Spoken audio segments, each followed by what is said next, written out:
Hello everybody, and welcome back to Speedromizer 4, benefiting QMUNITY.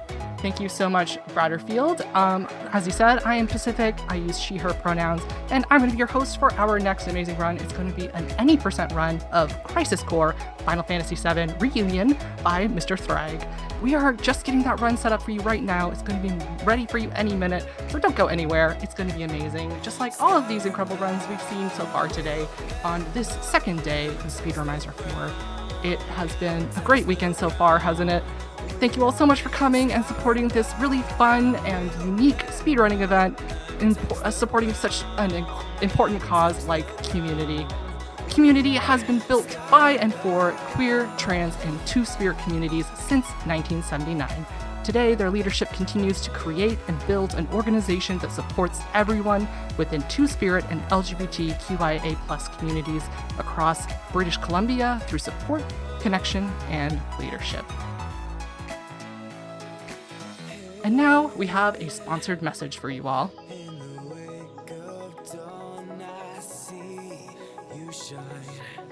Speedromizer now has a shop that is open all year round. Everything from shirts and hats to novelty items including mugs, stickers, bags, coasters, and even pillows. All with the designs you have come to know over the past 4 events. 20% of every item sold will be paid directly to Speedromizer and QMUNITY. Get your hands on some fresh Speedromizer branded merch at speedromizer.live/merch. That's right, everybody. That's a Speedromizer duffel bag that you see right there. You could have the coolest duffel bag all around. Check that out. That's for a good cause.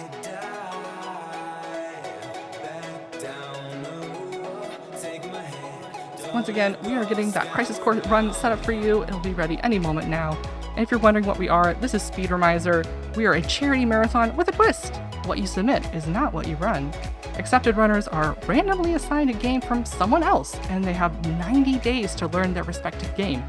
If that sounds like an awesome concept to you, make sure to join our Discord at speedromizer.live/Discord.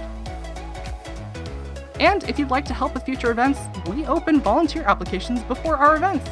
They are announced on our Discord, so keep an eye on our server if you're interested in helping to run the show. Most roles also do not require experience, so we would be happy to have you even if it's your first time. We have roles such as stream tech, chat mod, tech checker, host like me right here. We would love to have you, so definitely join our Discord. Check us out. Come help out with our events. It's a lot of fun.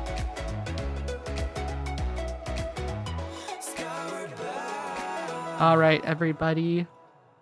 We are ready for our next run. That's right, it's time for the any % run of Crisis Core Final Fantasy VII Reunion by Mr. Ddraig. Whenever you're ready, Mr. Ddraig. Mr. Ddraig, and as you just said, this is going to be an any % run of Crisis Core Final Fantasy VII Reunion, remake of the original Crisis Core, which came off the PSP. This is available on whatever the most recent PlayStation is, and the PC. So I'm also going to be joined on commentary by VII, who was the original submitter of the game for Speedromizer. Sorry, my voice is going there. Speedromizer. So I think I'll hand over to Surly to give us a little bit of introduction about the game, and I'll get ready to go whenever we are all ready. Final Fantasy VII, Crisis Core Reunion. So it's a remake of a PSP game, and it's kind of the prequel to the Final Fantasy VII events. So it's going to be kind of following Zack Fair on his adventures to becoming a hero.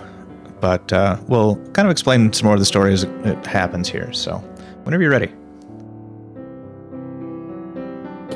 Cool. So time is going to start as soon as we hit go on this. So I'll count us in from 3 and we'll hit go.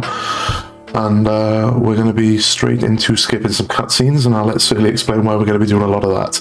So 3, 2, 1, let's go. Good luck. Thank you. This section here may also look familiar to people who have played Final Fantasy VII. So right off, we're going to start off with some introduction mechanics, and we're going to fight a behemoth.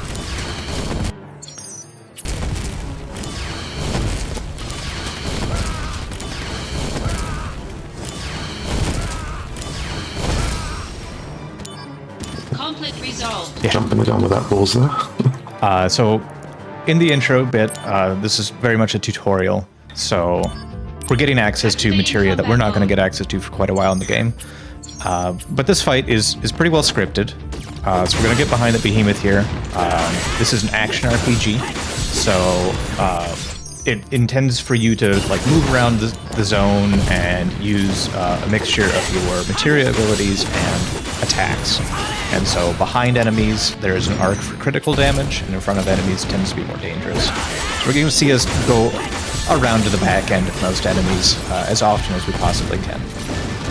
You're also seeing a good use of guard here, and we're also seeing the slots mechanic, the DMW, up in the upper left-hand corner there, where depends on how Zach is feeling, depends on kind of who we get. He is emotionally influenced by others. 100%. That definitely is a fast. Oh, pause now. Okay.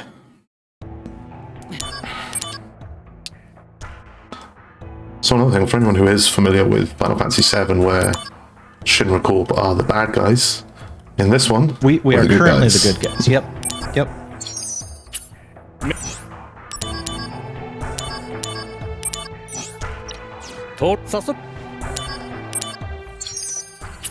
So, gonna get an introduction to kind of the mission system.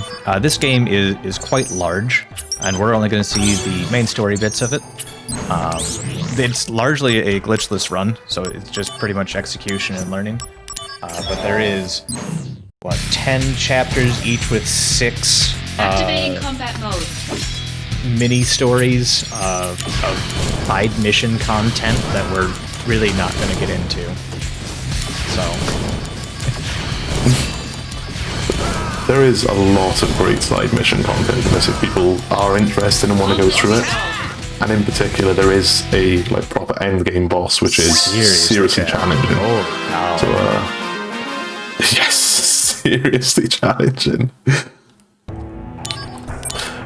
But no, for the purposes of this run, most of that stuff doesn't matter. Yes. Why that is is pause not working? Crisis properly? Core in a nutshell. That pause menu is something else. Okay, so we get one item out of this at the start of every mission, is what we're told. But we're greedy, so we're just going to sit here and pretend like we're going to keep taking stuff out of it until somebody gives us something out of it. We're just going to take 20 attempts after the initial collection of that first item, which I believe is the bronze bangle, which we're never going to use. Standard either. JRPG nonsense. Make sure you talk to every NPC you meet at least 35 times. There we go.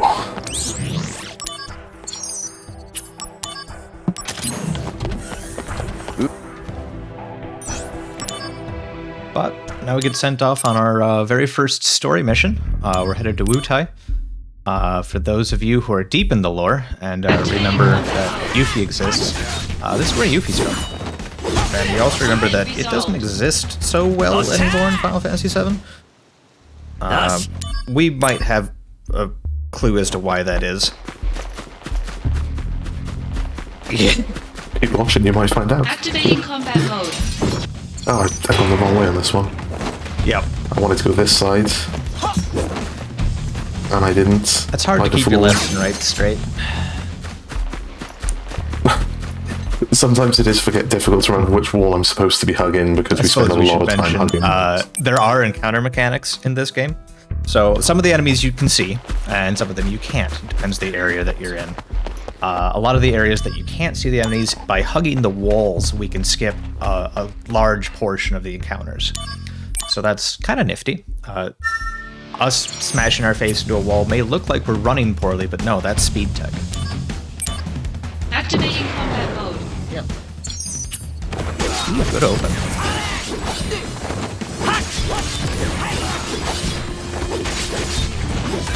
That was probably the cleanest open I've had for weeks. Yeah, that was real nice.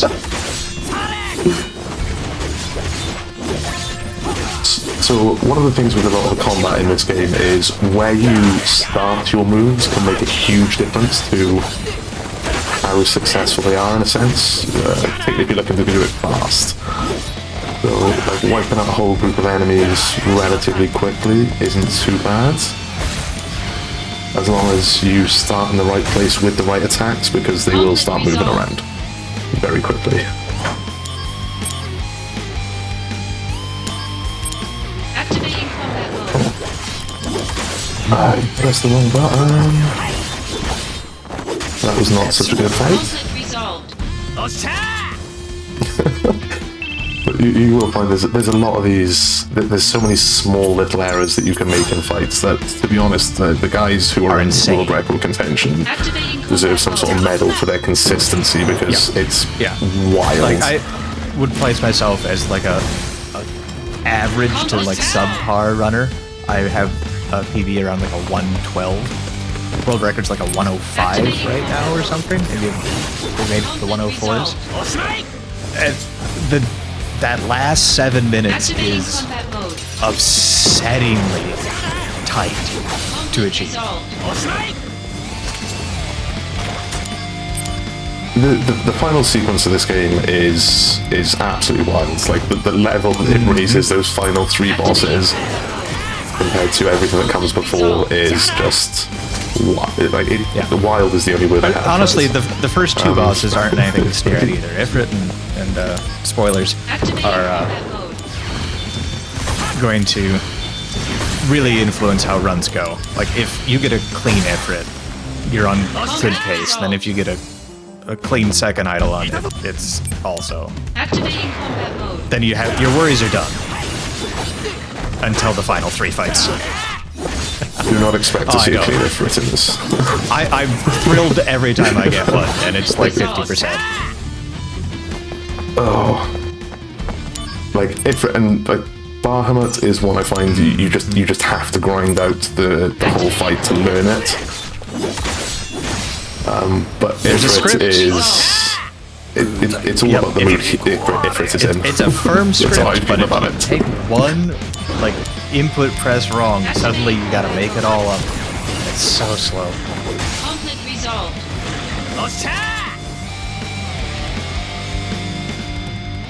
Okay, so if anybody was wondering why Wu-Tai's not much of a faction left in Final Fantasy VII, you may have just seen what happened.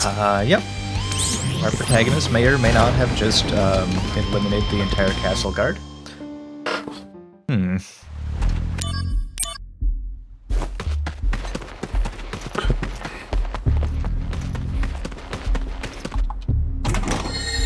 So yes, so we're hugging the walls, as we mentioned, to avoid those combat triggers. Every time we touch a save point, also we get full health, full MP, full action points, which is extremely useful. Yeah, without that, this run would be horrible. Just horrible. I'm not sure you could convince a lot of people to even try to run this if you didn't have that to be honest. Here's kind of our... We've seen a boss before, but now we're getting introduced to the break mechanic. So bosses also get super powerful moves. So we're going to try and deal enough damage to them in order to not let them do their cutscene and then super powerful move that would most likely kill us. This is not going well. Yeah. These are the twins. They can also go really sideways. This one kind of has. Time-wise, yes. Health-wise, yes. mana-wise, we're fine. This is going better. But, like, trying to get behind them, and there is a very cool loop, if you can get it, where if you time your attacks and blizzards right, then you can stagger when you're behind, and then you can get a couple of salt twisters off, and it's very powerful and very cool, but it's also very hard. Conflict resolved. Yeah, and the hardest thing about a lot of the boss fights in this is to get them consistently.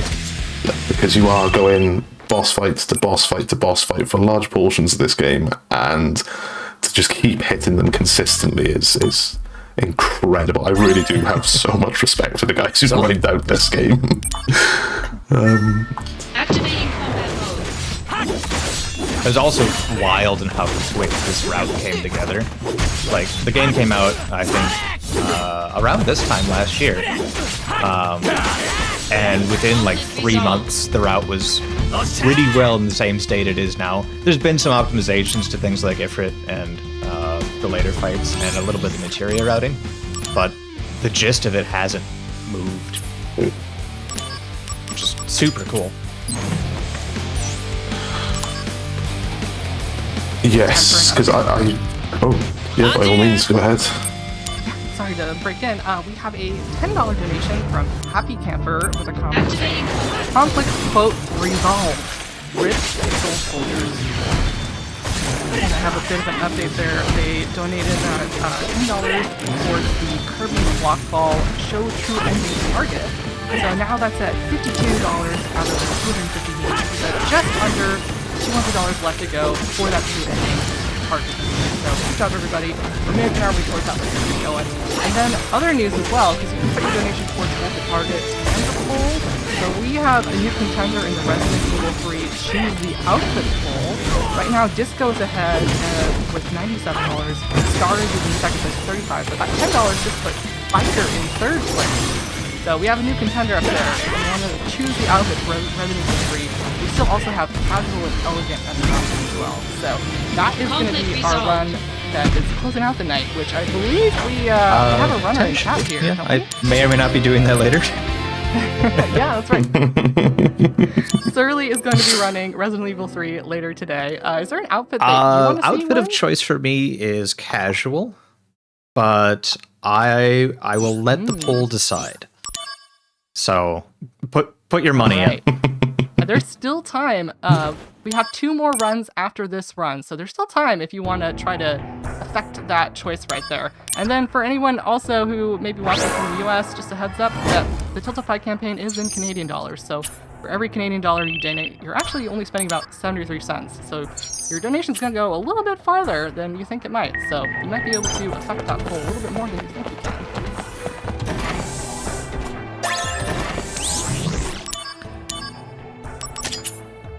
It was not a dangerous looking Ifrit, so that was good. No, that went relatively smoothly. It could have been a bit quicker. I lost my rhythm after the first set of ice drops, but that went fairly well, all in all. And now we're starting to move towards the next game-breaking boss fight. Amazing how quickly these things come around. This actually kind of reminds me a little bit of the Resident Evil 3 run, where so much happens so fast, it's so hard to just get it into the memory of, all right, now what's next? Now what's next? I've already done like 4 boss fights, 3 different zones, had to do materia management, like 3 menus, and we're only 13 minutes into it. Activating combat mode. Nope. Oh, that's the one. We'll take that. So yeah, all the spells have different ranges and have different uses besides their elemental effect. So certain enemies do have elemental weaknesses that is always pinned by their name. So we can see the guard spider has that big yellow lightning bolt, is weak to lightning effects. But like lightning is a great short line AoE.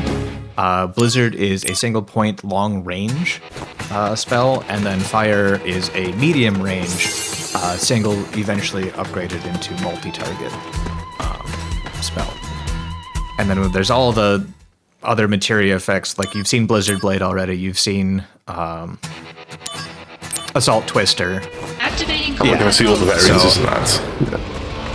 We're going to see Fear Blade, Thundara Blades. We're going to see the full collection.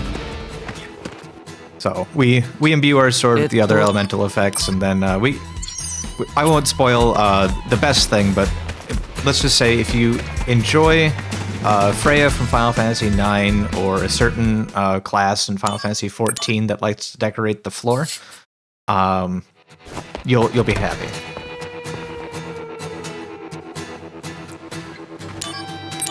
Activating combat mode.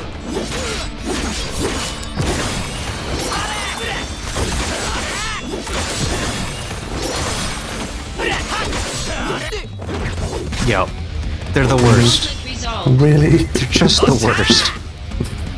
how these guys, so these little G whatever these ones are, there's a whole bunch of different variations of them, but these particular ones just somehow always manage to just nip out of that killing blow and or get their shot in on you just that little bit quicker. They're somewhat frustrating, to be honest. Yep. No arguments.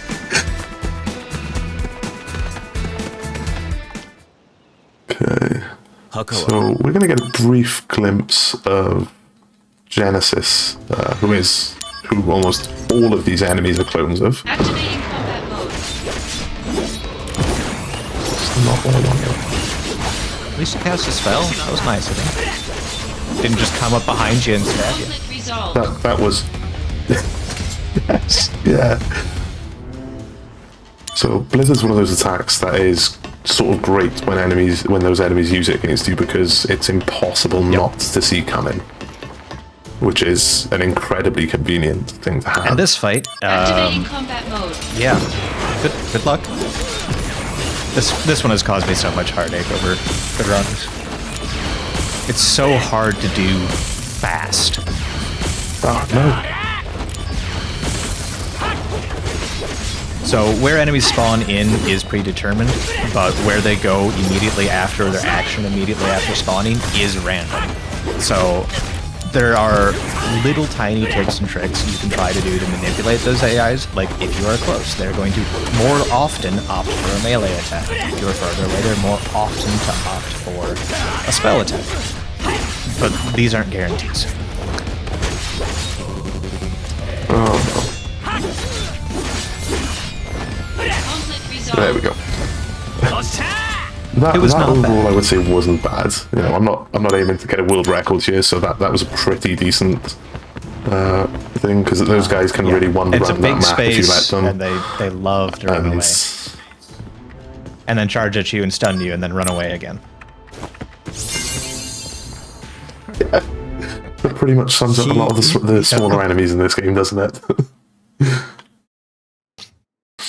But yeah, so we're on this little island of Benora, I think it's called, which doesn't really come up in Final Fantasy VII, and you'll find out why soon enough. You might be able to take a guess based on previous results. But yeah, this is the home of two of the characters in the game, both Angeal and Genesis.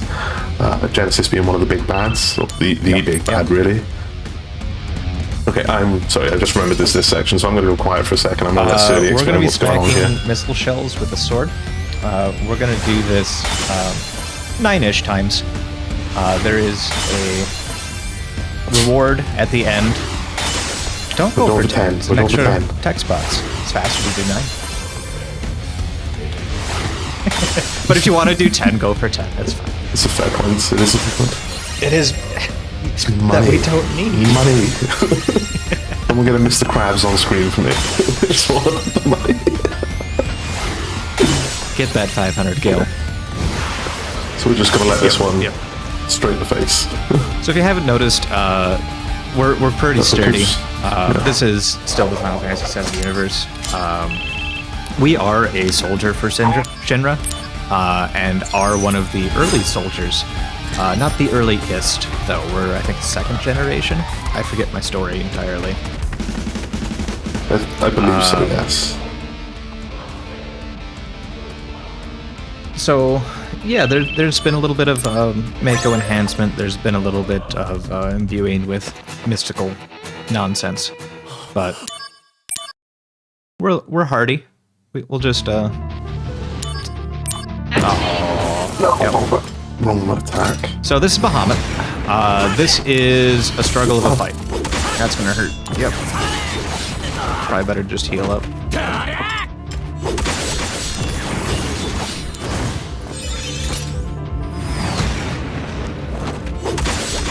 So Bahamut is not always consistent. There's usually some pretty similar patterns that he's going to do, but it's very dependent on kind of where some of your small numbers land.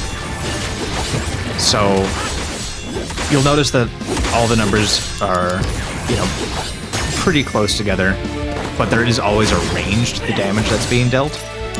And so if you get the high range, you're going to get one pet. If you get the low range, you get the other pet. And if you're in between, you get the other pet. Ooh. It's bad.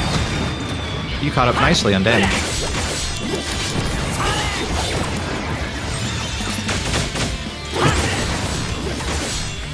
And this Assault Twister should do it. Yep. Well done. I'm so glad. Because that fight can go Very wrong quick. You kept him from going out quickly. to the edge, and you recovered damage that you finished on that second DMW. Very good. Very, very good. Mm. So that's a nice portrait of Genesis there, right before we get that option to save. So the hard intro is done. So, sorry, go on. Now we get to explore the world a little bit and go meet all of our favorite people and interact with some of the game systems a little bit. So we're going to go do some story beats, and then we're going to do our first big menu, and then go do some side missions.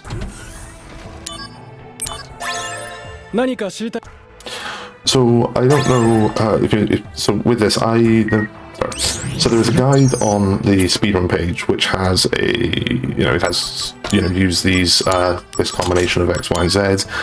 I have now opted to start using the world record version because they're quicker. Let's be honest. And I always have to remember to hit the the confirmation second one always gets me too. So here we're unlocking a series of missions that we're then immediately going to go start. And the reason for these is that they're going to give us some good things. Specifically something to get rid of our cursed ring. So the stats in this game go up to 255. However, the early stats matter a lot. So right now our strength is probably sitting around like 50, maybe 55. I forget where it is. We're gonna get a ring that's gonna boost that to like 70. And our damage is gonna go from the 300-400s you've been seeing to closer to 1,000. So it's a big deal. And the fact that we can just do 3 quick missions and have access to that is fantastic. So this third mission in particular, the fight at the end of that is dangerous. If you start taking hits, you can die very, very quickly. There will be a theme throughout the run of, yes, we are doing a lot of damage, we have no defense. We are very much glass cannon with this. Yes.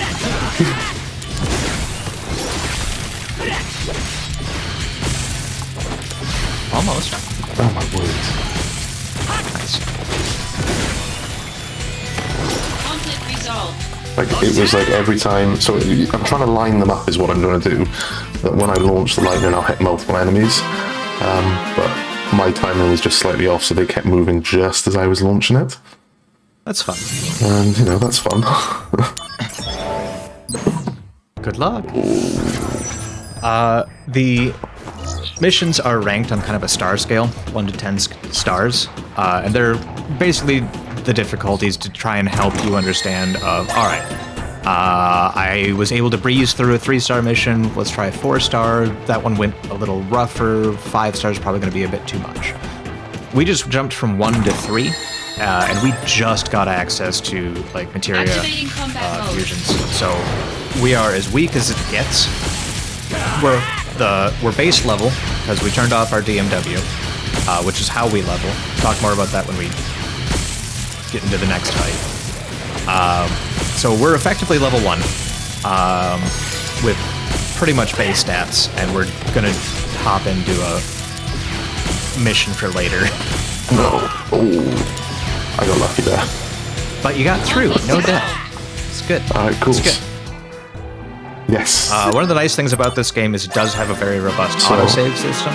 So death is not the end of the world. You just pick up from your latest autosave.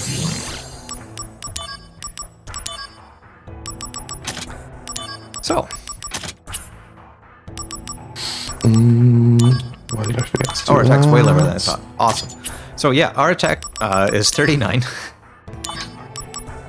And we just bumped it by like 15 by swapping out for our force bracelet and the what is it, the armband.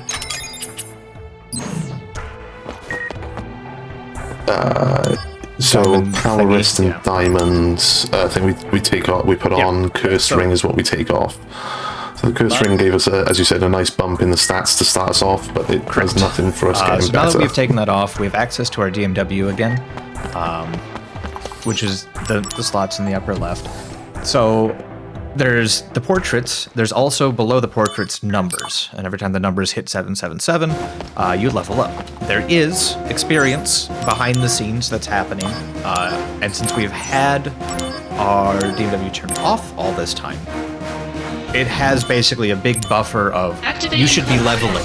Why aren't you leveling? And so it's going to try to catch us up in levels a little bit. So we should see a level or two happen in pretty short order here. Kind of across the next 3 fights. Well, 2 fights now. Activating combat mode. This is another mob management fight. This one gets super chaotic. He used way too much AP in that previous fight.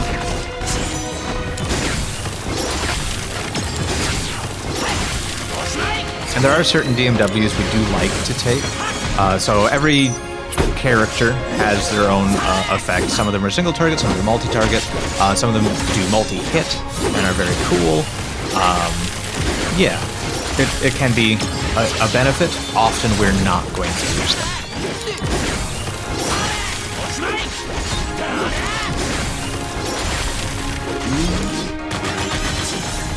That was Danger.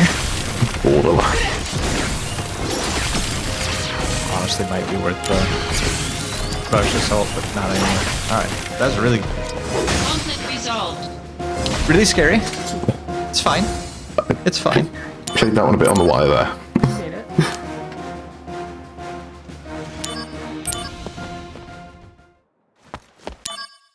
So, as you can probably tell from this, Genesis's forces are attacking all over Midgar.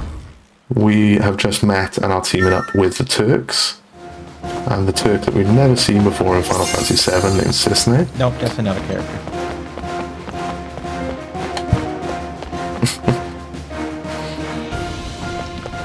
Here's kind of our first Genesis clone fight.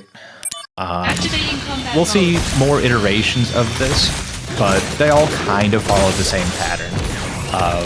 They have a shooting attack, they have a big overhand attack, and then they've got some other special attacks. He should be going in soon. Like, there it goes.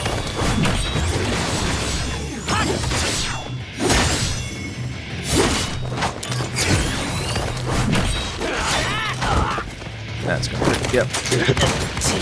So combo attack stuns, very dangerous. There we go.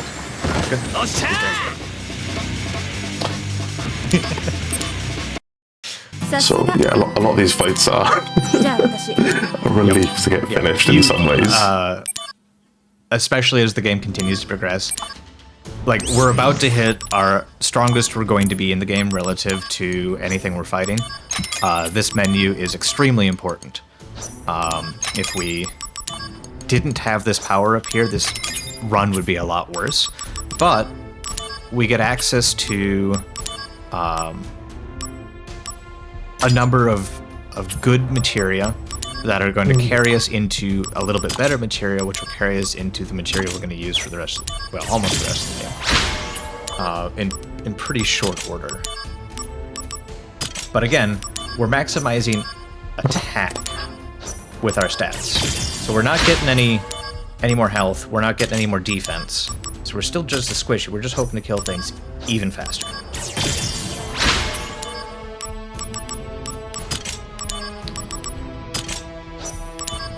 Basically what happens is Libra is a materia that we can just buy, and it has a +1 attack already attached to it. When we fuse materia together, If something doesn't already have an attribute to it, it will gain the attribute of the other material.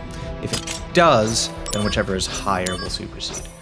And then sometimes when you're going to get higher ones. So there's ways to, when you're doing a casual playthrough, get things with +5, +10 attack on them. That really helps keep your stat line boosted. Activating combat mode. Oh no. That's going to be problematic. It'll be We'll make up. Don't worry. Wow, problem, huh? nice long cutscene to resituate, regather. Apologies for that.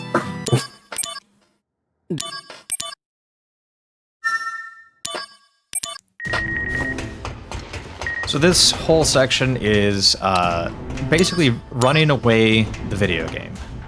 Activating combat mode. And it's so irritating. 50-50.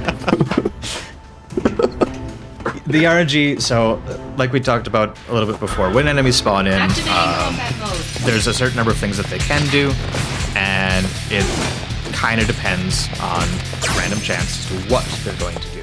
And so these Saiyajins can do 3 things. They can idle and just wait for the next cycle to come around to decide another action. They can jump at you. Oh, they can do 4 things. They can try to charge you and poison thrust you, or they can cast a spell. We like to see spells and Activating guns combat mode. after a pause.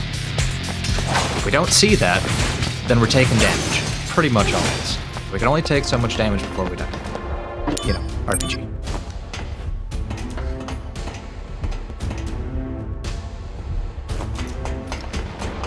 Activating combat mode. These Arimans, they're fantastic because they're not going to get for too whatever expensive reason, to do the AI anything. and the Arimans is just like, oh, we're a flying enemy outside of the area. Activating combat mode. Quick, recognize that we're here. Wait a minute. Wait a minute. Wait a minute. Oh, you left.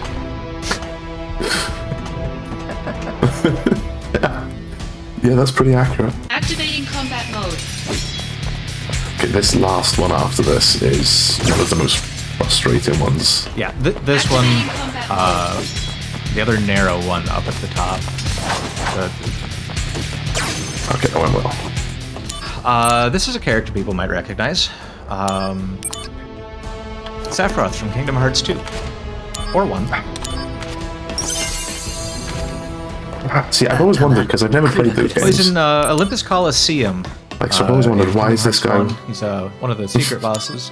And he's in Hollow Bastion. Well, Radiant Garden by that point. In Kingdom Hearts 2. Gives you a cool Keyblade. Activating combat So, mode. yeah, so this, as you may have seen, we're now chasing some scientist dude. And basically, he is the guy who has been experimenting on Activating combat mode. most of the soldiers. The only one he hasn't touched, to our knowledge, is Sephiroth, because we know that Hojo has had a personal hand in his genetic manipulations from our time with Final Fantasy VII. Activating combat mode. Yeah. We will see the back of that white lab coat a few times. Very, very fleet scientist. And we will try to remember not to take wrong turns. Has a big, giant compound full of monsters and mania and mayhem, and he can run through it just fine. Activating combat mode. I mean, in fairness, all these monsters are his creations. Like, there is some really weird logic that's at work here. There is logic to it. Activating combat mode.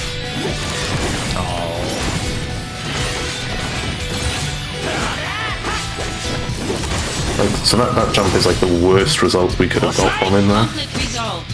Like, this is the one fight where we do not want them to jump.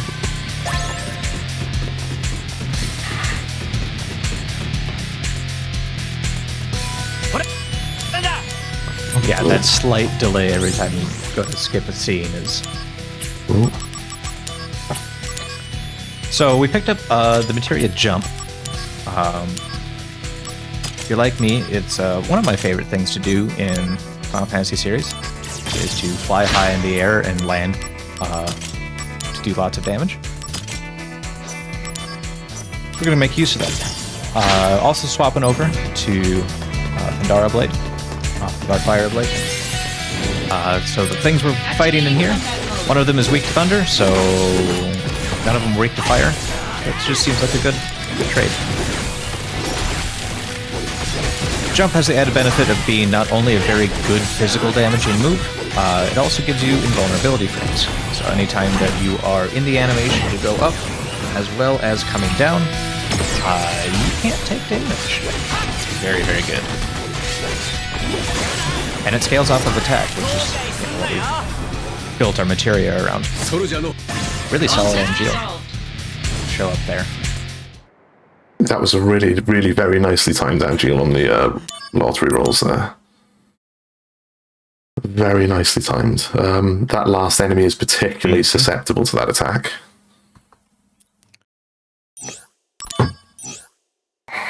Well, this has gone very well so far. Okay, and we're going to meet another familiar character. It has, yes. I'm quite impressed with myself, to be honest. I've found getting consistent with runs in this game to be very challenging up to this point, to be honest.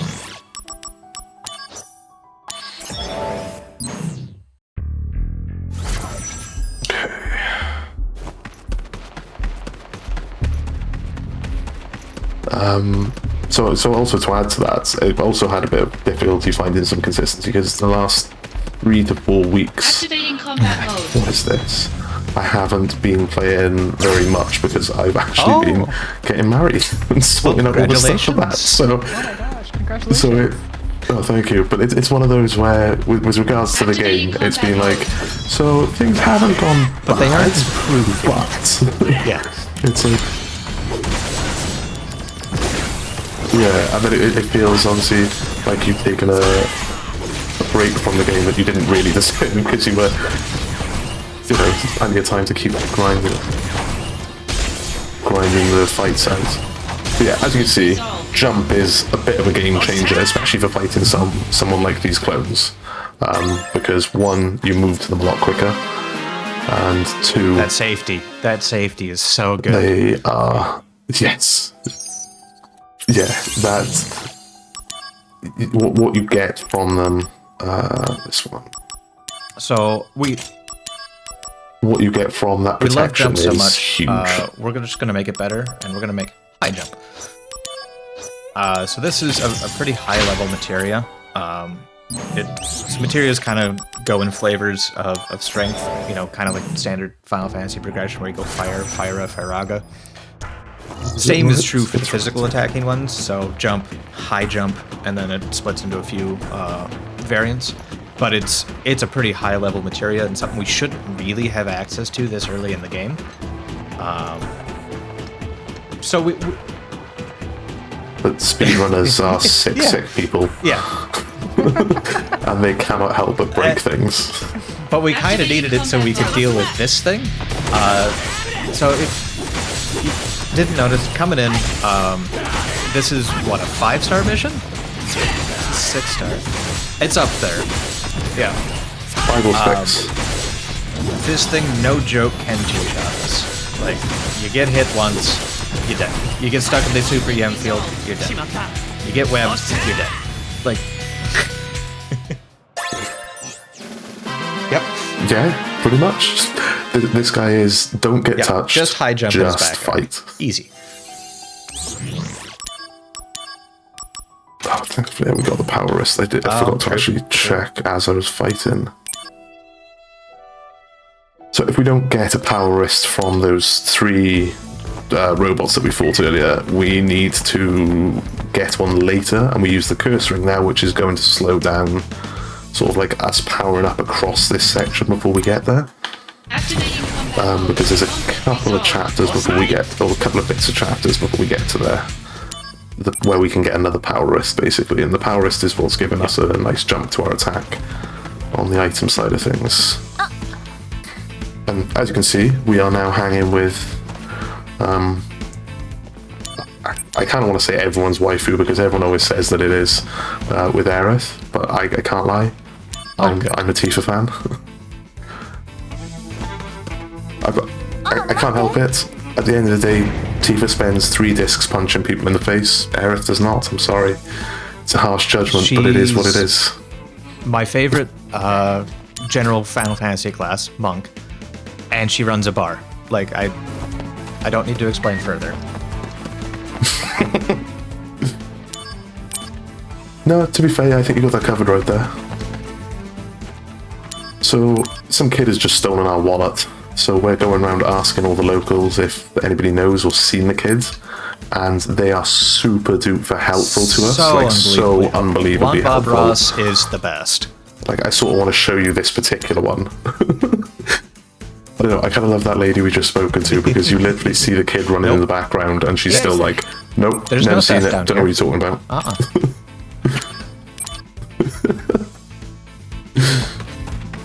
But wouldn't you know it, kid who stole our wallet, we find him and couldn't keep a hold of it. Slippery fingers, I guess.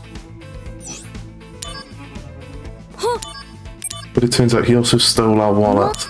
Well, it's his wallet that's gone missing, isn't it? He stole our wallet because a bunch of monsters stole his wallet and he was going to buy his mother medicine or something like that. So, naturally, we have to help him out. Because how else are you going to impress Aerith? Yeah, we just crashed through a ceiling of a church, so naturally we need to make sure this girl we almost killed with our flying body is okay.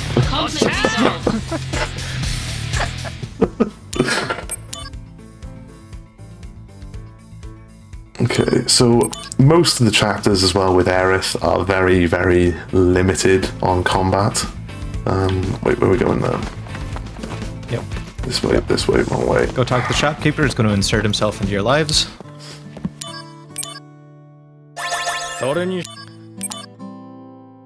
According to that shopkeeper, you two are now dating. Congratulations.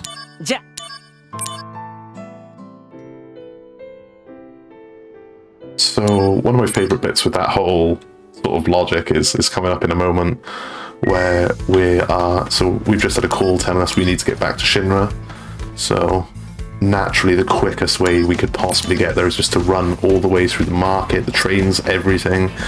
There's no way that, us being a massive soldier for a top-end soldier, because all the others except Sephiroth are gone at this point. There's no way we could justify, just sending like a helicopter out to pick us up or something like that. The That's just Undercity, ridiculous. Flight restrictions. But right here, that kid comes along and gives us the steel materia and tells us he sort of ranks you based on what you've done with Aerith in that section of the game. So like you can get like, oh, you're good for Aerith, you can get the you're not good enough for her type stuff. Yep. It's all there are possibility. affection mechanics. There are a pile of NPCs that you can build affection and storyline with, and then eventually unlocking items where DMW shows up more often. A lot of side content in this game, and you're not gonna see it. There's a fan club. We have a fan club. Yeah, it's that.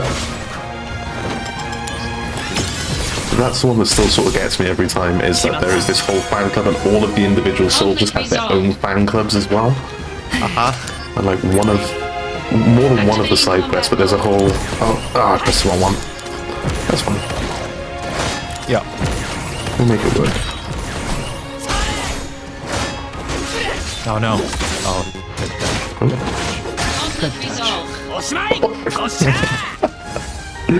So that second kick, if you get caught by it, stuns you, and you do not want that.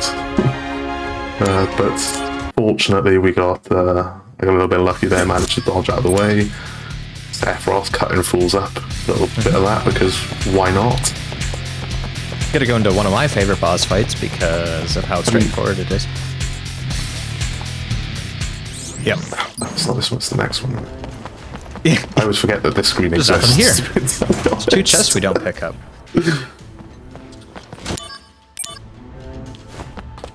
Another terrifying figure in a white lab coat. So This one people will be a bit more familiar with, Hojo from Final Fantasy VII. We most certainly encounter him a few times in that game. Activating combat mode. A little early. Yep. Oh, that was way too early.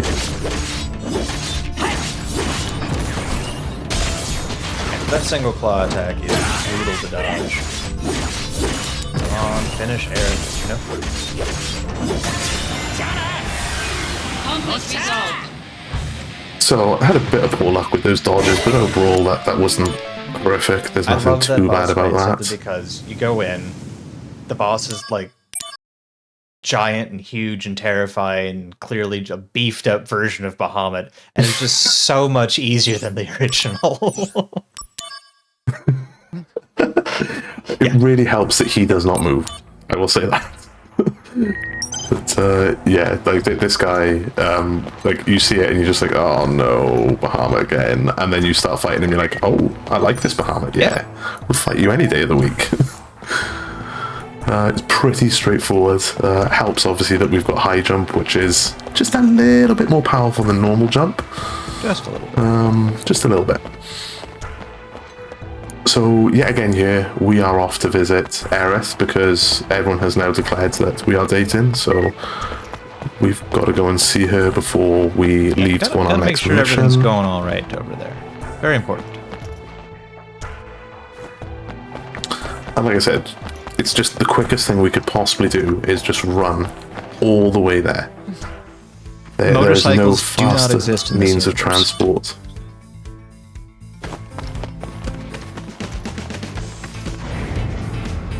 Yeah, and don't let anyone tell you otherwise on that. They're liars.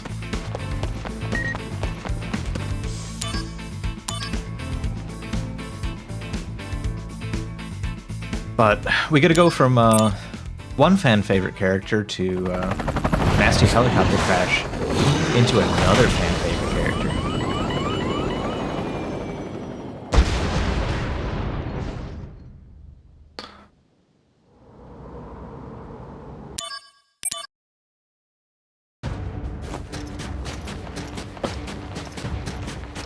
I mean, yeah, actually thinking about it, we literally just go from one fan favorite to the next fan favorite character to the next fan favorite character for the next few chapters, don't we? So, yeah.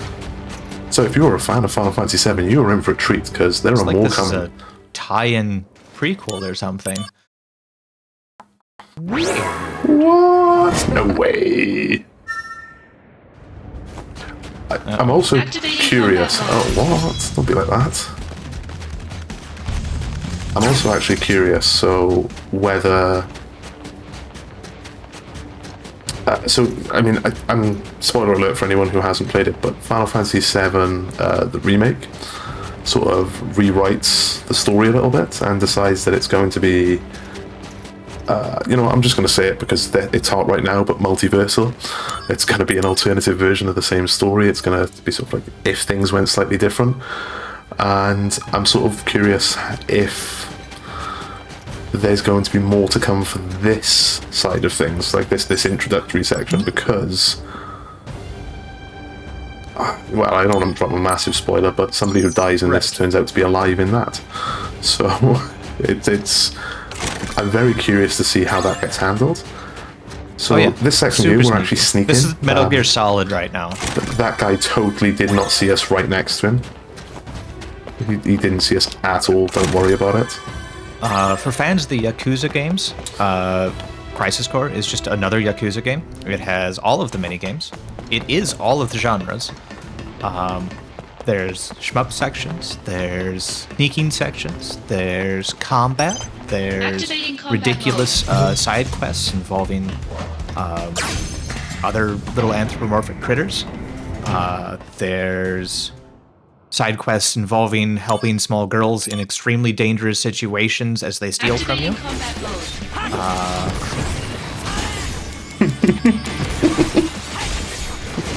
That is one of my favourite side quests, I have to say. It's just very amusing.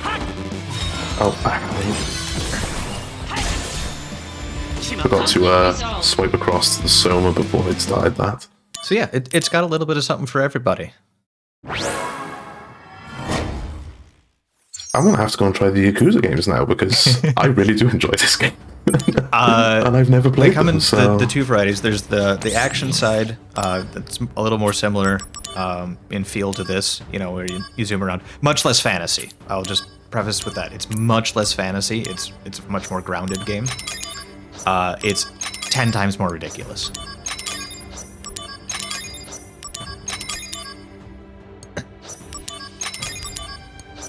So I'm just selling all of the equipment I don't have equipped because we are not changing our equipment.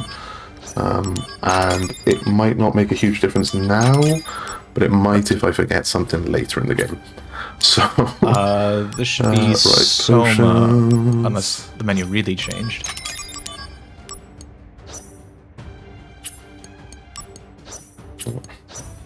So yeah, I get the one I do gets both here. I guess that kind of saves one later, doesn't And it? then fusions. Yeah, right. Did I use? No, I've used it already. Yeah. Never mind. Going back to Fireblade, which is good. So I seemingly used the wrong blizzard earlier. No. It's okay. The lower ones are cheap. That's not good. Yeah. An extra 3,000 or 4,000 is not going to break the money routing.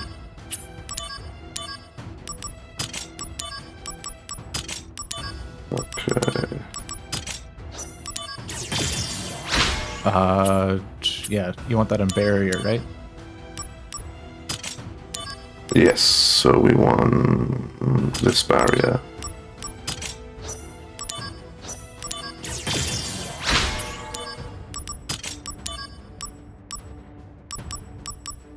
Spells in here. I always forget that this spell is.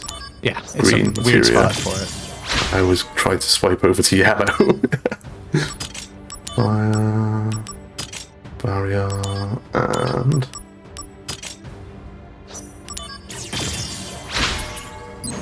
okay. And both those are equipped, hopefully. Excuse me. Should be. It's a good idea to check it. No. Your health one's not on. Swap your... Okay. No, that's fine. Okay. That's yeah. Okay. That is right for what I run. That gets put on later Yeah, okay. on. Yeah. So I've slightly adjusted the route to be closer to the world record because I found the menuing was a lot easier for me overall. Obviously, I've screwed up the menuing now, so that sounds a bit redundant, but that is where we're at with this. Okay, so this fight is one I always. No, it's another Activate enemy that can combat stun you, and if you get hit, you just stand around and look silly for a little bit.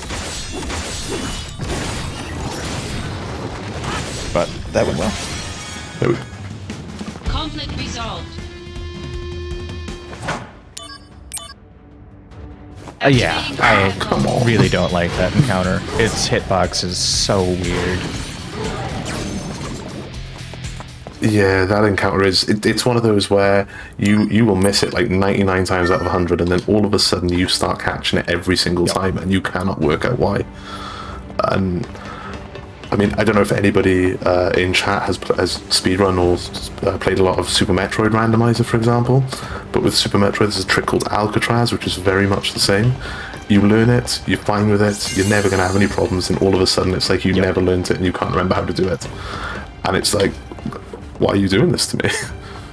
Activating combat mode. Oh my god. So I got way too like far from the wall on that one. That's gonna hurt, yeah. We're gonna die. Well, poison we're alright with. Can you just poison me? How am I still alive? I don't know how that worked out. This next fight might go badly because Just of don't it, get but hit. we'll see.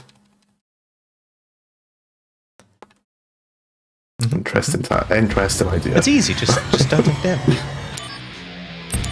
Activating combat mode. For those of you who are paying attention to the story of the game, which we've not really explained much at all, and we'll continue probably not to explain it at all.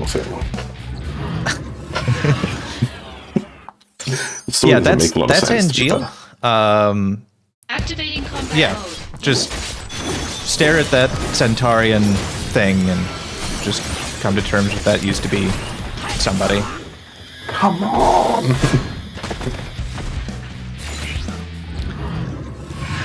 You got this. Activating combat mode. Yep. Under the spell. 1, 2. Under. Good. Yep.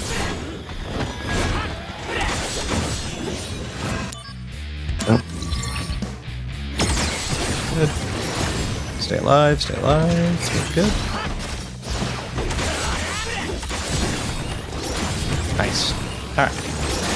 There we go. And up to level 13. Good. Conflict resolved. On target.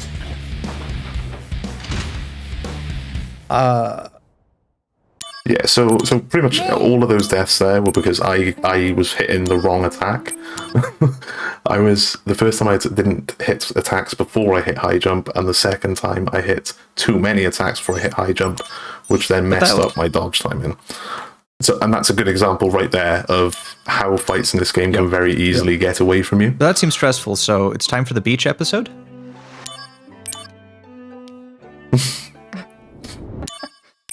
Activating combat Where we go to the beach with someone who is not our girlfriend. Right. We leave our girlfriend at home. Really? I mean, there is an argument to be made that Cisne could happen. Maybe. Depends if this air thing works out. But I mean, I'm pretty certain that Zach is trying to hit on every single girl in this game that he encounters. Like, I don't think Zach has a type. I just think he has women. well, Activating combat mode. Okay, so between that last section and here, also just to get back to the story a little bit, Angeal obviously died.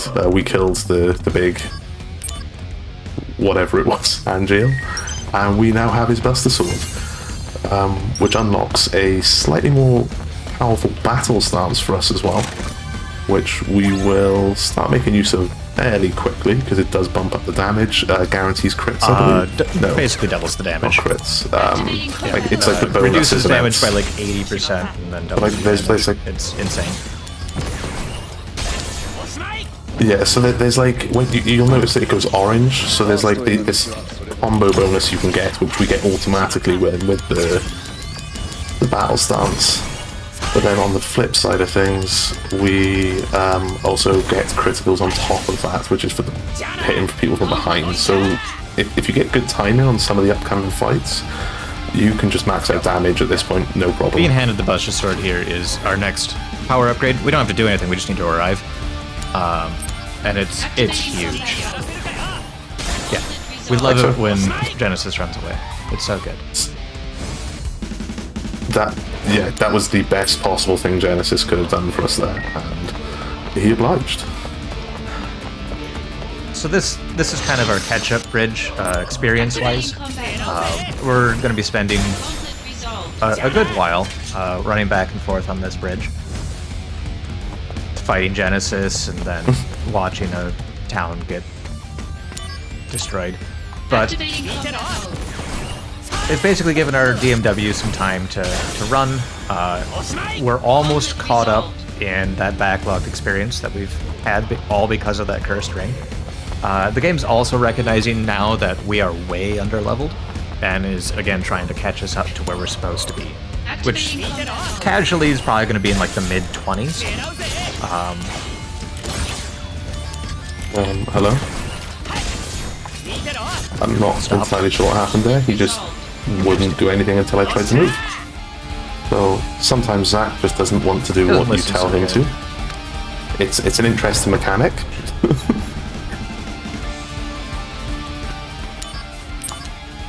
Activating combat Here's mode. another like innocuous fight where it can go really wrong, but it can also go really fast. And then you stare at your splits and go, but you just do the same thing every time. Why has it changed? Just gonna throw this at it because I can't remember which attack meteor shots is Basically and whether it's just multi-hit or not.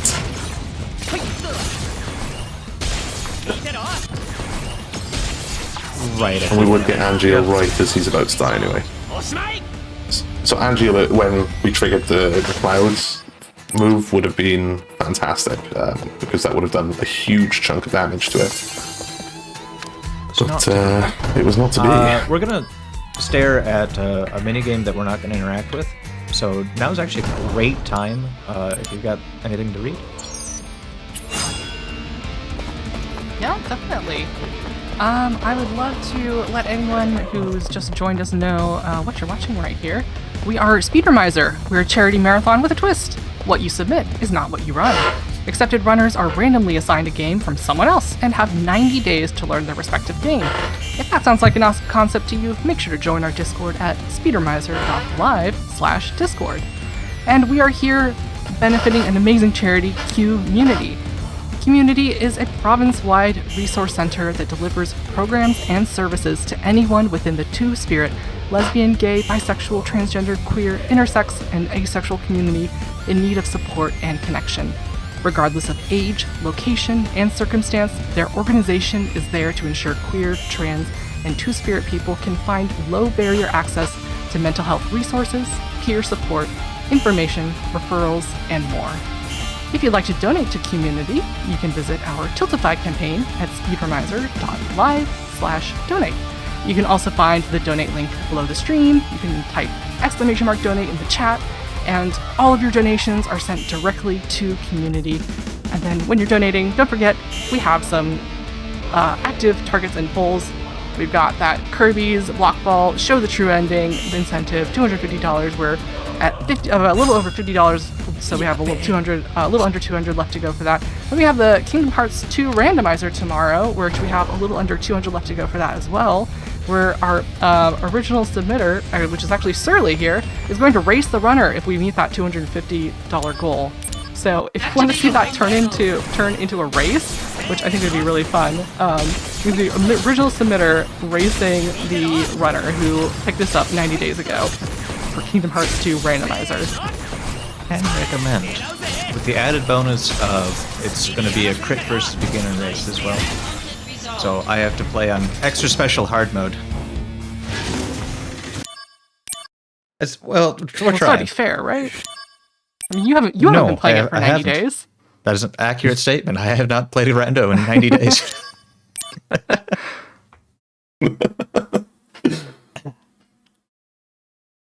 So yeah, we're rapidly arriving in the best section of the game. Do you want to build a flower cart?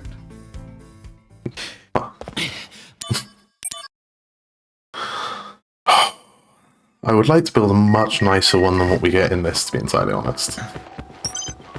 So there are multiple flower carts that you can build. I think it's 4, I might be wrong on that. The different variations of the flower cart that you can put together. And we're literally going to take the quickest one we can get everything for, because funny enough, this is a speed run. But some of the other flower carts are much nicer. True.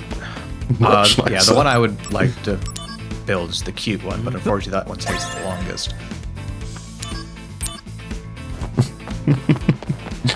Yeah, so some of them require you to play through a lot of side missions as well. The cool one like a lot. has all the Shinner manuals, and that requires us to do the second best minigame, which is the squats. And also, for anyone, again, familiar with Final Fantasy VII, we are about to name a location that you come into that. So, 7th Heaven, that's where it gets its name. We basically trade that name to that guy for all of his old lumber. So what's he building the bar with? I guess his new lumber, because,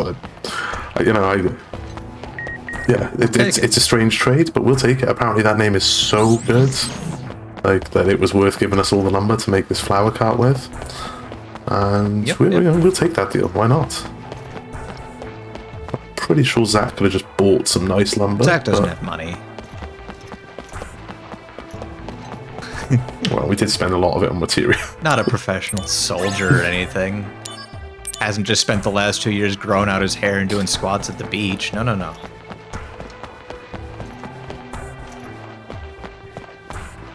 That's a good point. He's basically been on gardening leave for Yep. 2 years at this point, is it? It's a 2-year jump, isn't it? Yeah.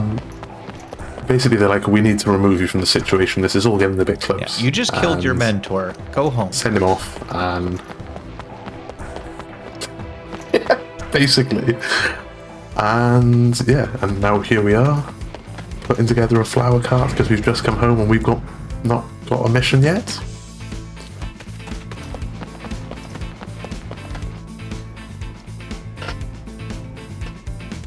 The most frustrating part about this whole section is not only do we have to run back and forth across all of it, that first materia that we pass by is also the last materia we have to pick up, and we cannot pick it up a moment sooner than that. Ugh. Yeah, it is slightly infuriating.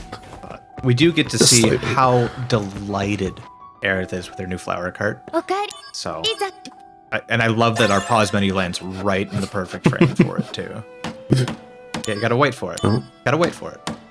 Yeah, you cannot skip before you see Aerith's face here. Jubilation. So we've got a little bit of a load screen here. Thrilled, I tell you. She's never seen a flower cart of this like before. The best part is they do pan over to it, and So it's a wooden flower cart with a wooden wheel, so it not great. She's not wrong. you do get a very brief glimpse of it in a moment.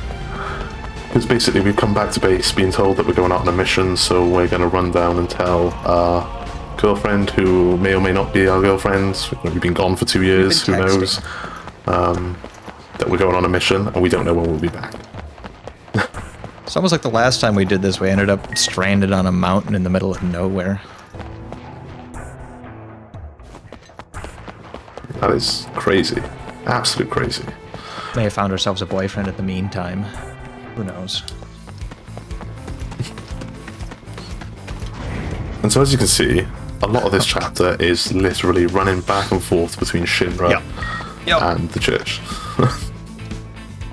That's, you know, two, 3 trips. Get yourself all the way through there.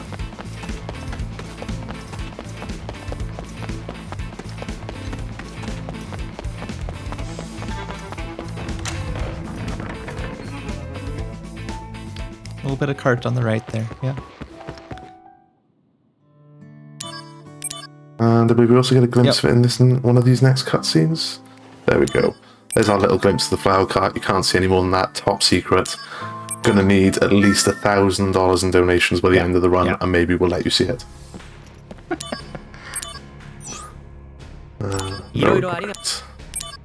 Okay, so we are now actually heading to what is one of the most fun Story parts City? of the game.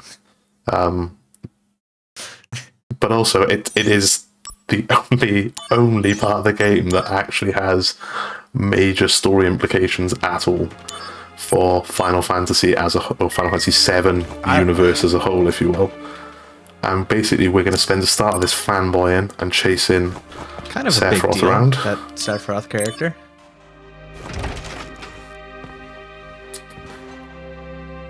I mean, there's no way you could wield that silly sword he carries. That And is our far too giant long. hunk of steel is far more reasonable. They I mean, in fairness, it is shorter. and like 5 times the thickness. So yeah, this chapter is like, if anybody's played Final Fantasy VII, you'll be very familiar with the story of what's going on in this chapter. And they This is the Nibelheim visit that we experience within that game, from a slightly different made sure perspective. to animate as many of those scenes as possible too. So it's a fun watch. It's the length of a small movie, but it just means in the speedrun we have more cutscenes to skip. And we are also pretty much through most of the first part of this sequence. So we are now escaping. Tifa at this point has no idea who that soldier that she's helping. And when I say soldier, I mean not soldier, the organization. but she has no idea who it is that she's actually helping there at this point. Combat mode. It's never actually specifically told to her before this, and in fact, Cloud asks to not tell her after telling Zack that he's come back to his hometown. So, as we mentioned, slightly different perspective than what you see in Final Fantasy VII. Conflict resolved. Yeah. So the encounters on the way down here, we can't dodge all of them. The game gets angry with us that we are skipping so many encounters, and then just forces them upon us. That's my theory. That's not actually factually correct, but That's cool. It's like the whole Super Metroid is sentient and it knows when you're doing well. yeah. You know, so it'll stop you. Like, I 100% believe that. Seen it myself. We'll average 3 encounters down, 3 encounters back up. That's what we expect to happen, and that's what happens 80% of the time. And then sometimes the game gets angry, and we'll get like 5, and sometimes the game forgets that it needs to be angry, we'll get 2.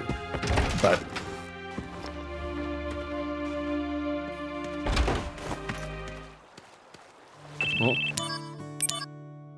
So right there, Zack's just had a call with Aerith where he's basically be like, don't worry, I'm wrapping up this mission, I'll be heading nothing home soon. important's gonna happen here. Little We're does he almost know. done. Little does he know. But yeah, this whole sequence is a lot of fun to play as well. I will say that. It definitely is a whole different vibe in this area to a lot of the rest of the earlier game. Okay, so we're going to do some counting at the moment. So what have I got there? 1, 2, 5. 3, 4. Yeah, that's a terrible That's number. horrible. The last 4 runs I've done, I had 3. Okay, 4. Little one over there. No little one in the back. 5. We'll go with 5. 5s. Going with 5. So you have to hover a little bit in that room, because as you can see, the little pumpkin head things are floating about, so they can go in and out of the pane right on the edges. So yeah, so there's 1 over there always. 2, 3, 4, 5, 6, 7. That's That's not so bad. But that's a lot of center numbers.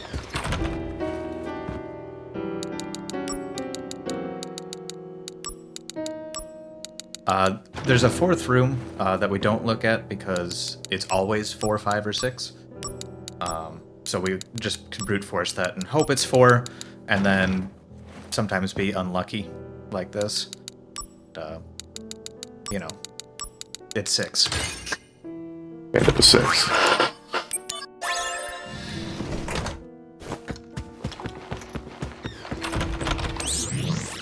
Doing second to last menu?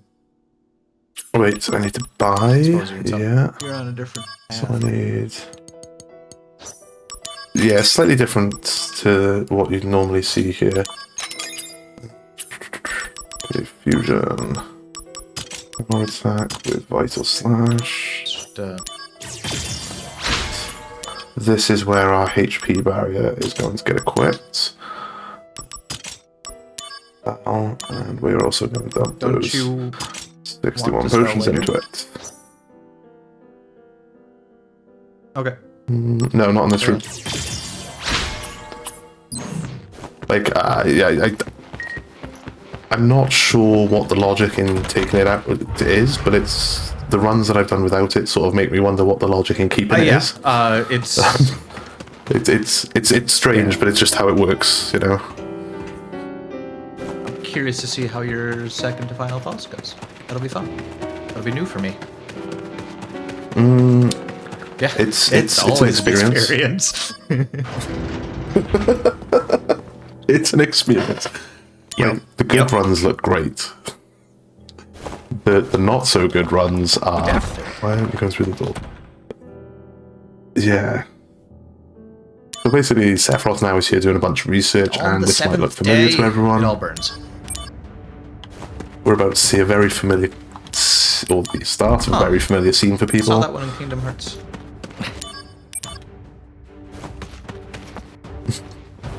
So this is where we're going back up the mountain, and the game is probably going to punish me because it didn't. Activating combat mode. It wasn't too harsh on the way down. Well, at least it's not a death claw. That's something. So much like if you were playing Fallout, the worst thing you could encounter here is a death claw. Tanky, big damagey. Yeah, they're not as bad as a Fallout death claw, but you won't get them in one hit, generally speaking, on this route. I don't remember if the other route does get them in one hit. Typically not. Activating combat mode. Oh, two of them, really? Oh!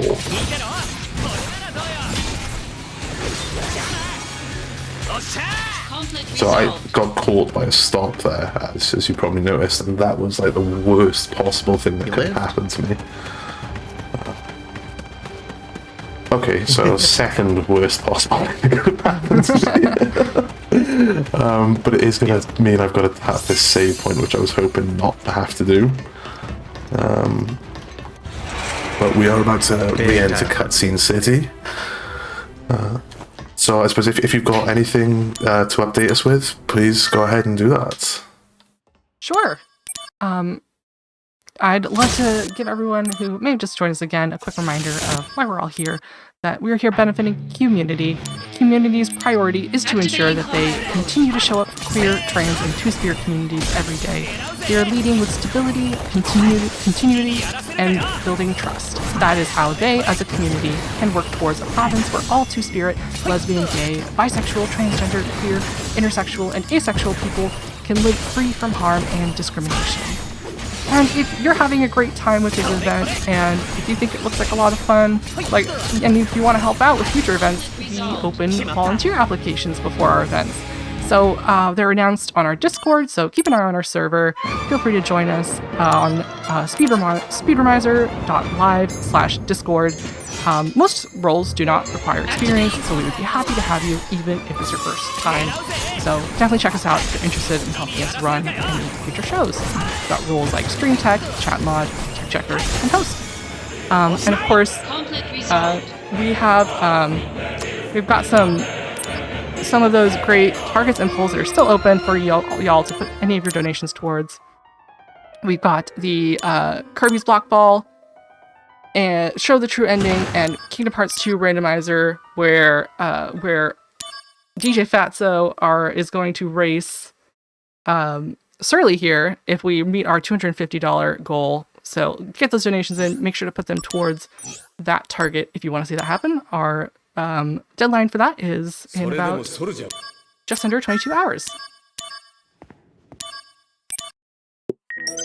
So one of the reasons why there's not really much to say about that Sephiroth fight back there is because in true Final Fantasy fashion, we beat him down in the game, and then it goes, oh wait, cutscene, he messed you up. And yeah, that's pretty much it. And then we go through the series of cutscenes which follow the actual instance of Nibelheim that we see in Final Fantasy VII, so with Cloud getting stabbed and going Hulk mode, Omni-Man, whatever you want to call it, he goes next level and seemingly killed Sephiroth. And then passes out and is going to be in a stupor like this. So Zach's going to carry him around and, be a good friend. Activating combat mode. Conflict resolved. Fortunately, you haven't gotten any high jump levels, so probably going to be 2 jumping soldiers in the city here. Well, there's a possibility, yeah. I'm glad I remembered to go to the door and not went straight back to Cloud, because I have a habit of doing that as well. Outfit change early. Yes.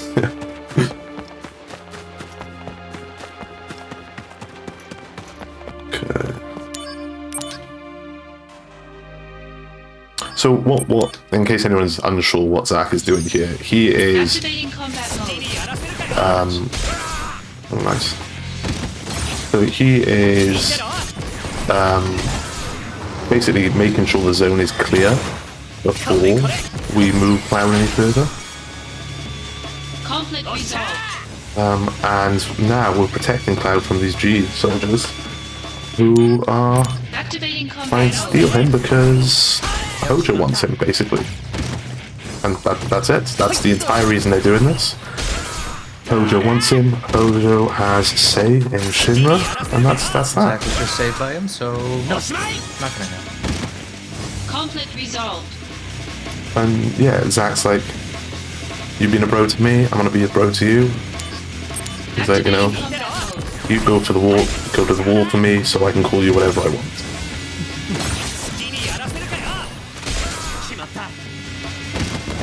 Nope. Baby jump.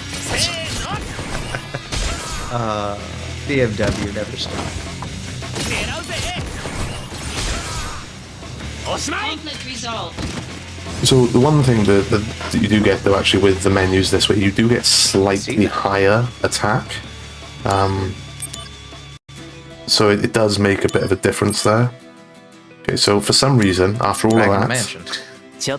he's like, oh, let's go back to the mansion.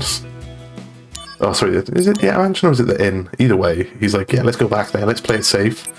And I'll wait till night to carry him through town. And Yeah, still peace. this is the result. Conflict But now, It's like, unsurprisingly, they've but now reinforced Cloud's in a soldiers. soldier outfit. So, you know, よし sneaky. 村から脱出だしっかり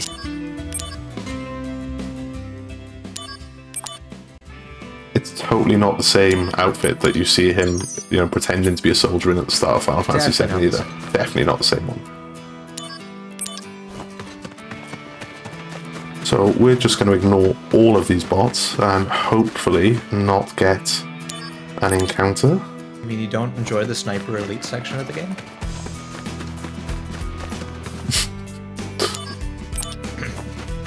To be honest, I did like actually playing with the different options when you get kill points.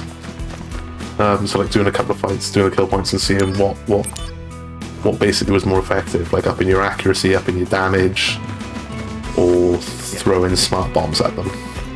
Activating combat Ah, mode. come on now. Conflict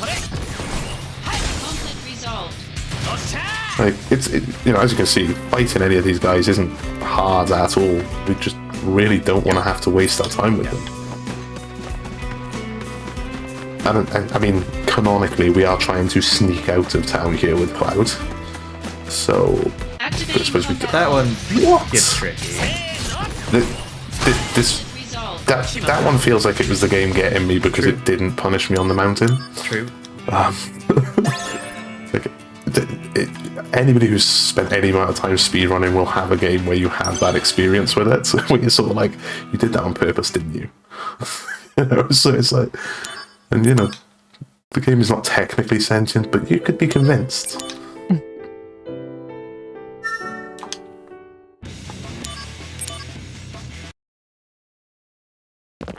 Activating combat mode. Our first G eliminator. Pay attention. You're gonna see one later, and it's much more dangerous. Oh, that is still probably the fight I would say I have the most consistent problems with. Because it's one of those, if you get on timing right at the start, you're gonna fly through it. If you are off time, it's as much chance as anything. Okay. So we are coming up to the last menu as well, which will be after the next, fingers crossed, the next fight we have here. We're hoping not to trigger any encounters. This area doesn't tend to be as harsh as the last areas we've been in. We forgot to mention, we're in Zack's hometown now. This is Gangaga. Which is, yeah, Gonzaga, which is in Final Fantasy VII as well. So we gotta see Angeal's hometown, we gotta see Cloud's hometown, now we get to see Zack's hometown, Aerith's hometown. Like, we see all the hometowns. I mean, technically, do we technically see Sephiroth's? Because I isn't he a don't Midgar? actually know where Sephiroth is born. Well, he's a Midgar experiment. It never actually tells us, does it? I don't think. Unless it's in Activating combat mode. Yeah, one of the other I'm not games a and I forget. D4 guy for 7, so. Conflict resolved. Yeah, I mean, like, I know the events of the main 7, I know the events of this, and that pretty much sums up my I can Final quote these Fantasy VII Advent lore. Children. You know, that canon piece of literature. Oh, I do love a bit of Advent Children. Oh, what am I doing? I need to buy first. Yeah, it's funny, we find a shop in a box, So, and then we immediately spend 20,000 gil there, and it's just like, yeah, which no, that's all we need. barrier? Just those 2. Thanks.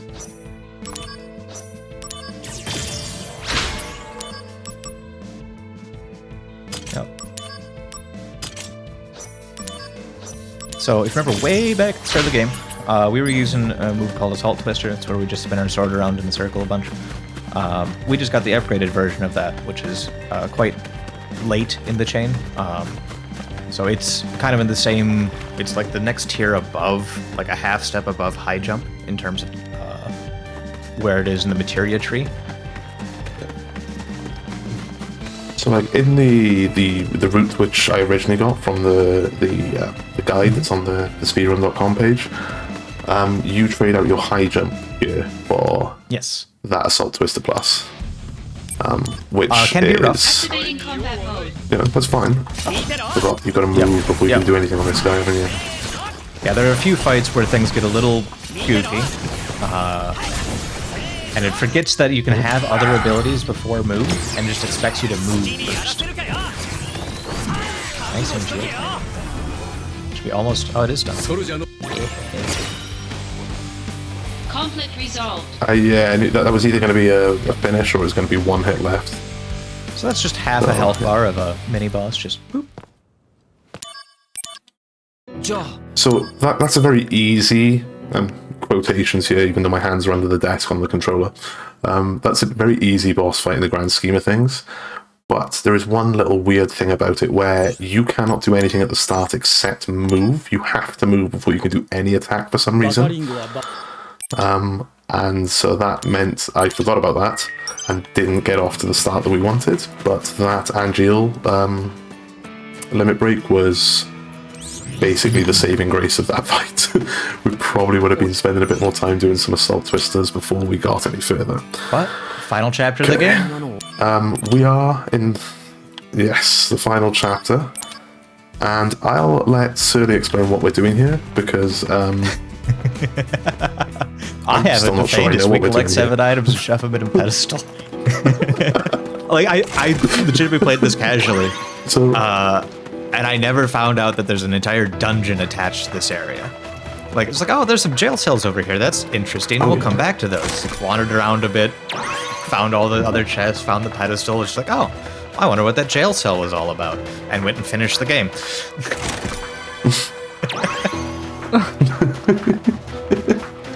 I mean, I completely understand, yeah. So, basically, we collect 7 special, unique materia, so it never really gets too deep into the lore about these that I'm aware of. But seemingly it's on the same level as the Meridia the materia that Aerith has in Final Fantasy VII when Sephiroth introduces her to his sword. So seemingly they are unique in the same way as that, and you know, looking at the general area here, you would assume there's some sort of connection to the ancients, given everything going on. That might actually be mentioned, I don't know.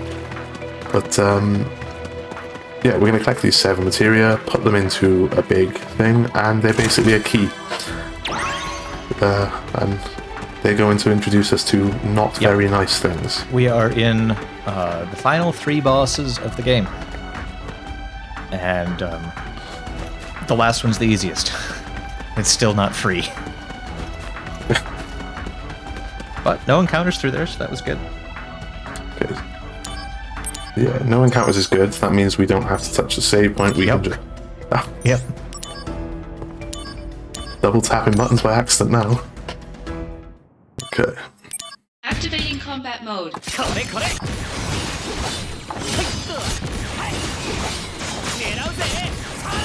We're not perfectly on time, but we're not miles off.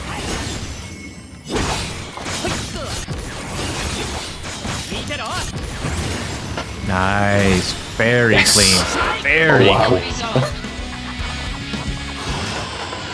So that was not quite perfect, but that's pretty much what I would consider a perfect fight there. You know, if you watch the true elites of this game, they're gonna do that. That would be a bad fight for them. That was great overall, really. And now we get to do the Mega version. Okay. It's a Final Fantasy game, confirmed. We have Activating combat mode. phase 1 of the boss. Yes. Yes. Uh, Sorry, if anyone's a bit curious why I'm celebrating, it's because he went this way like with this it. side. All right.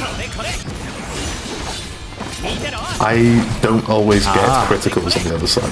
So, yeah, this piece of material on the sword is what we're trying to hit. The critical spot on it moves to like 1 of 3 or 4 places, typically. However, it only seems to function until you activate a DMW, and then it moves, and it might not come back. And then you got to activate another DMW and hope it does. So this is one of those fights where we're desperately hoping that either no DMWs show up, or, because at least for me in my keybinds, when I go into Buster Sword stance, I'm using the same button as my DMWs. So I'm trying to push them in a way that doesn't activate the DMW, but does get me into Buster Sword stance. So it can get little scary. Accidentally tapped one of my shoulder buttons, so I stopped rolling, and Yes, that has got me killed. this is our reminder that we still So haven't done much for Activating defense combat mode. at all.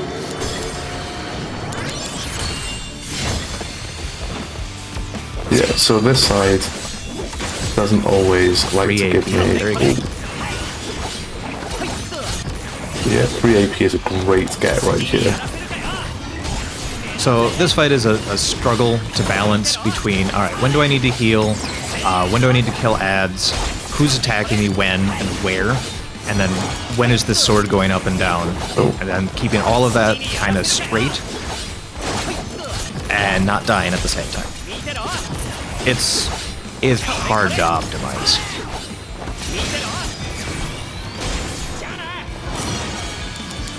Nice. Below half. Excellent. You should be able to 2-cycle this. You got him below 75, you're fine. Yeah, so this attack is the better attack for me personally as well. To get there, because as you see, it does a lot less damage. Still rocking free AP. Wow. Yeah, I don't know what's happened with this free AP, but I've got super lucky with it.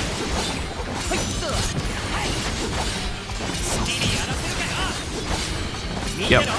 This should be it. Cool, so one more Time boss coming fight up. left. And just as I say, time is going to be up when final hit goes on the next boss. Activating combat mode.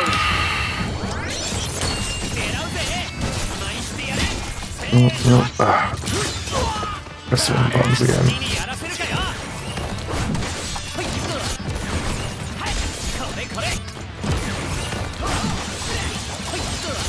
You may notice as well that Genesis decided to upgrade to a lightsaber for this fight. It's not going to help it. Though this isn't necessarily going the best it could be, AP. because he is moving around way more than I want him to.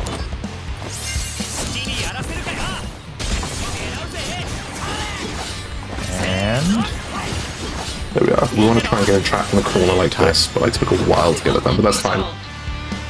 That is the run over. well done. As you can tell, it's a pretty intense run. What was our... Sorry, I haven't got the stream up at the moment. What was our final time on that? But looks like a 134.40. Oh, and I might have to retime this one. I'll wait for the recording to come out. I might have to retime this one because I think that might be a PG. So this is just the end sequence. For anyone unfamiliar with it, we basically can just... Oh, yeah. smash these guys about.